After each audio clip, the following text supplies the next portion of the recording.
չիպը պահելու սովորույթը ձևավորվել է սրանից 10 տարի առաջ։ Ես լուսաբանում եմ Երևանում ՊՊՑ գնդի գրավման իրադարձությունները 2016-ի հուլիսի։ ՊՊՑ գնդի գրավման օրը ես ինչպես միշտ լուսաբանում եմ բողոքի ցույցեր, իսկ կանգնեցրի մի խումբ մարդիկ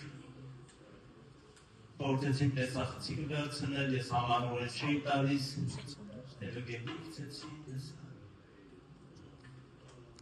ընդ որում սա բանկի տեսախցիկներով նկարահանված, սրա վերաբերյալ կամբանույթ է եղել, իսկ ինչ այսօր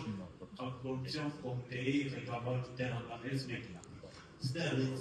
բռնում են, հարվածում են, ովքեր են ոստիկանները։ Ես ենթադրում եմ, որ քաղաքացիական հարցը ոստիկաններն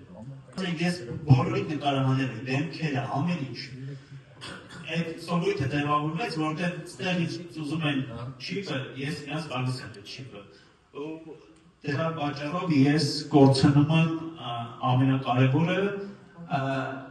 այն փաստարկները, այն ապացույցները, թե ովքեր են ինձ հարվածել, ովքեր են երևացել, մինչև ես իրենց շատ մոտիկից նկարում եմ։ Ու դրանց առաջապես սովորույթը միշտ կողմոտ պահել նրանց բաց չիպ, անպետ չիպ, սա օֆիսի չիպն է։ Չէ, ես լրագրողների համար միշտ պահել եմ չիպը, որպեսզի եթե հանկարծ հարձակվեն քո վրա, դու միշտ ունենաս մի բան իրենց տակում ու դու կարողանաս պահպանես քո համար, քեզ համար ամենակարևորը։